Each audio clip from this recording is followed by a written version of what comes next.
ये साधन पक्ष के नहीं, ये शरणागत पक्ष के हैं। ये स्वाभाविक भगवत प्राप्ति हो जाएगी। जैसे पिता की संपत्ति पर पुत्र का अधिकार। बड़े सौभाग्यशाली हैं जिनको सत्संग मिलता है। सुतदाराधन लक्ष्मी पापियों के घर होए, संत समागम हरि कथा तुलसी दुर्लभ। ये साधारण बात नहीं जो बैठ करके आप भगवत चर्चा सुनते हैं। ये बड़े अहोभाग्य, भगवान की बड़ी कृपा की रोज हमें भगवत चर्चा कथन श्रवण का सौभाग्य मिलता है। जीवन में जैसे जीने के लिए हमें श्वास की जरूरत है, ऐसे ही हमें सत्संग की जरूरत है। सत्संग की, संसार में आना जाना, मिलना बिछुड़ना, ये सब प्रारब्ध के अनुसार होता है, भाग्य के अनुसार। लेकिन भगवान के प्रेमी संतों का मिलन केवल भगवान की कृपा से होता है, भाग्य से नहीं होता। केवल भगवान की कृपा से होता है।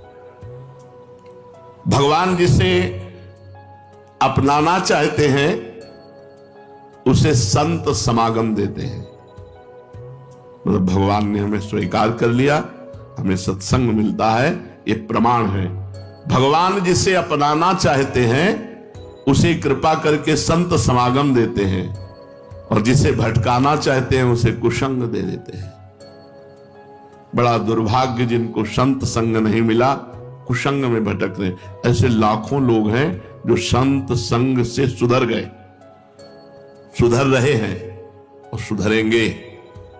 और ऐसे लाखों लोग हैं जो कुसंग से नष्ट हो गए। जब भगवान द्रवित होते हैं, भगवान कृपा करते हैं, तब सच्चे संत का संग प्राप्त होता है। जैसे कबाड़ के तौलने वाले से सोना चांदी नहीं तोला जाता, उसका अलग तराजू होता है। ऐसे एक कबाड़ी बुद्धि महात्माओं को कैसे तौल सकती है कि कौन महापुरुष है, कौन कुपुरुष है। पर इतना जरूर हम कहते हैं कि सच्चे महापुरुष का यदि अनजाने में भी संग हो जाए तो निश्चित उसे भगवत प्राप्ति होगी। हमारा प्रभु के साथ सत संबंध है, उसी में स्थित हो जाना सत्संग है। मैं भगवान का, भगवान मेरे। सत्संग का फल क्या है? अंतःकरण को बिगाड़ने वाले भोगों का त्याग, दुष्ट विचारों का त्याग, और भगवान से अपनापन हो जाना। मैं भगवान का, भगवान मेरे। सत्संग का स्वरूप क्या है? इसके दो स्वरूप हैं।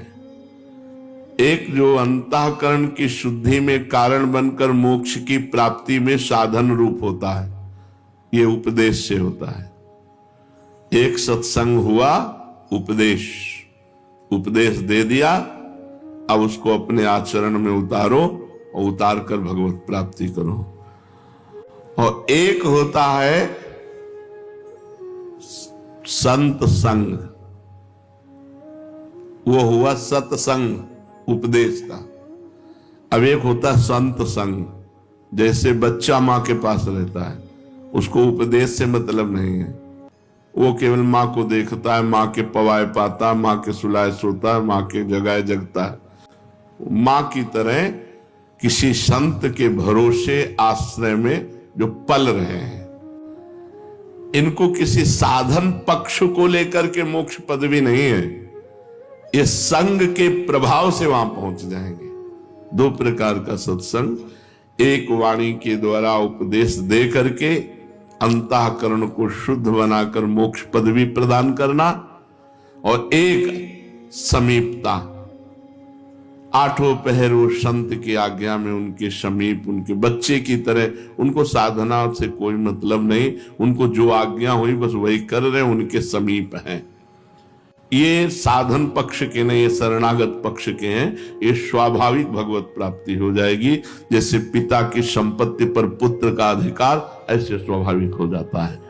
दूसरे की विशेष महिमा है, इनमें पहले की अपेक्षा दूसरे की विशेष महिमा है। उपदेश सुनकर उसके अनुसार चलकर मोक्ष पदवी प्राप्त करना, और अपने को सर्वतोभावेन किसी संत के हाथ बेच देना, अधीन हो जाना। तो कह रहे पहले की अपेक्षा दूसरा विशेष है, किसी संत के अधीन हो जाना। ये बहुत बड़ी बात है। सत्संग अगर ना मिले तो क्या करें? बड़े सौभाग्यशाली हैं जिनको सत्संग मिलता है। सुत दारा धन लक्ष्मी पापियों के घर होए, संत समागम हरि कथा तुलसी दुर्लभ। ये साधारण बात नहीं जो बैठ करके आप भगवत चर्चा सुनते हैं। ये बड़े अहोभाग्य, भगवान की बड़ी कृपा की रोज हमें भगवत चर्चा कथन श्रवण का सौभाग्य मिलता है। कुसंग क्या है? जिस व्यक्ति के संग से नाम छूट जाए, बुरे आचरण अच्छे लगने लगे, बुरे आचरणों में प्रवृत्ति होने लगे, भगवान का भजन छूट जाए, वो व्यक्ति, वो वातावरण, वो परिस्थिति, वो वस्तु, वो विचार, इन सबको त्याग दे। जैसे जीने के लिए श्वास की आवश्यकता है, ऐसे हमारे जीवन के लिए सत्संग की आवश्यकता है। सत्संग नहीं मिला, 2 मिनट में ऐसी वृत्ति हुई, गंदा काम किया, आजीवन जेल, आजीवन जेल। बस 2 मिनट संभालना था बुद्धि को, नहीं संभाल पाए और ऐसा कृत्य हो गया, ऐसे आचरण हो गए कि थू थू और संसार में चले गए। ऐसा क्यों हुआ? क्योंकि सत्संग से रहित बुद्धि है। जीवन में जैसे जीने के लिए हमें श्वास की जरूरत है, ऐसे ही हमें सत्संग की जरूरत है। सत्संग की बिना सत्संग के मनुष्य पशु है, राक्षस है, जो मन में आया सो कर रहा है। जिसके जीवन में सत्संग नहीं है उसका जीवन अधूरा जीवन है। जैसे हम श्वास के बिना जीवित नहीं रह सकते, ऐसे हम सत्संग के बिना परम पवित्र जीवन नहीं धारण कर सकते। चाहे वो जितनी अवस्था हो जाए, हमारी दुर्वासनाएं सत्संग से ही नष्ट होती हैं।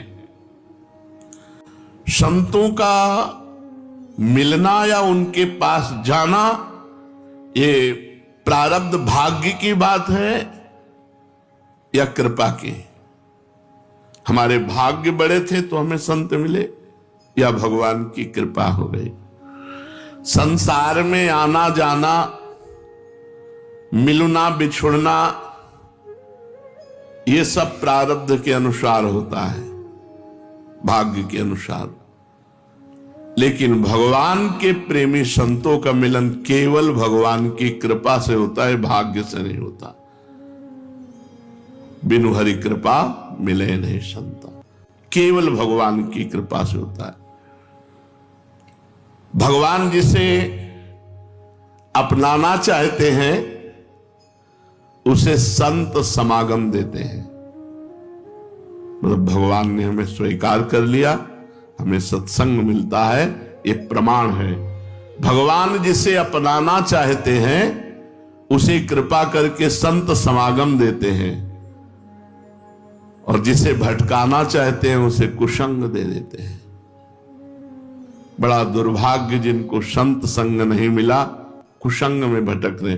ऐसे लाखों लोग हैं जो संत संग से सुधर गए, सुधर रहे हैं और सुधरेंगे, और ऐसे लाखों लोग हैं जो कुसंग से नष्ट हो गए। कुसंग सर्वथा त्याज्य, संत संग भगवान की कृपा से। कभी कभी वेशधारी से भी कुसंग हो जाता है, अगर वो सच्चा संत ना हुआ तो बहुत गड़बड़ हो जाता है। हमें लगता है संत है, तो जब हम देखते हैं तो काम क्रोध लोभ के गुलाम वेश संत का, वो मान मर्यादा सब भंग हो जाती है। जब भगवान द्रवित होते हैं, भगवान कृपा करते हैं, तब सच्चे संत का संग प्राप्त होता है। जिनके दर्शन से, जिनके पास रहने से, जिनकी वाणी सुनने से, जिनकी बात मानने से संसार फीका लगने लगे और भगवान में रुचि हो जाए, उसे संत कहते हैं। जिनका दर्शन करने से, जिनके संभाषण से, जिनकी बात मानने से हमारा संसार का राग कम होने लगे और भगवान में रुचि बढ़ने लगे, हमारा भगवत भाव बढ़ने लगे, दैवी संपदा बढ़ने लगे, वही संत है, ये पहचान है। उसके संत से संसार का जो राग है वो संत संग से निश्चित कम होगा और भगवान का भजन बढ़ेगा, तब फिर पूर्ण रूप से संसार का राग नष्ट हो जाएगा। वास्तविक महात्मा कैसा होता है? कोई ऐसा नहीं कह सकता कि महात्मा ऐसा होता है, पर इतना जरूर हम कह सकते हैं कि जिससे कभी किसी का अकल्याण न हो, कारज की हानि न हो, यही सन हठ करी हो पहचानी, साधु ते होए न कारज हानि। जिससे कभी कार्य की हानि नहीं हो सकती, जो कभी परमार्थ विरोधी नहीं हो सकता, जिसके मिलने से निश्चित कल्याण है, वो महात्मा है। जो त्रिगुणातीत विकारों से परे है वो महात्मा है। जो द्वंद्वातीत है वो महात्मा है। जो चराचर जगत में अपने भगवान को देखता है वो महात्मा है। जो नित्य आत्मा में स्थित है वो महात्मा है। जिसके दर्शन, स्पर्श, संभाषण से अमृत पद की प्राप्ति हो जाए वो महात्मा है। अगर हम संत महापुरुषों की पहचान करना चाहें तो किन लक्षणों से पहचाने? कोई पहचान नहीं। बाहरी बहुत से ऐसे आचरण संतों के होते हैं जिनसे आप ये मानना भी नहीं चाहेंगे कि ये संत हैं और बहुत उच्च कोटि के संत हैं। ऐसे संतों की बाहरी लक्षण देखे जिनसे आप पहचान नहीं सकते। हमारी बुद्धि का मापदंड प्रकृतिजन्य है, हमारी बुद्धि प्राकृतिक है। वो त्रिगुणातीत अप्राकृत महापुरुषों की पहचान कैसे कर सकती है? जैसे कबाड़ के तौलने वाले से सोना चांदी नहीं तोला जाता, उसका अलग तराजू होता है। ऐसे एक कबाड़ी बुद्धि महात्माओं को कैसे तौल सकती है कि कौन महापुरुष है, कौन कुपुरुष है? पर इतना जरूर हम कहते हैं कि सच्चे महापुरुष का यदि अनजाने में भी संग हो जाए तो निश्चित उसे भगवत प्राप्ति होगी। देवर्षि नारद जी ने कहा, महासंगस्तु दुर्लभ हो, महापुरुषों का संग दुर्लभ है, पर अगम्यों, उनका निर्वाह कर पाना कठिन है। अगर निर्वाह कर ले गए तो अमोघस्य निश्चित भगवत प्राप्ति हो जाएगी।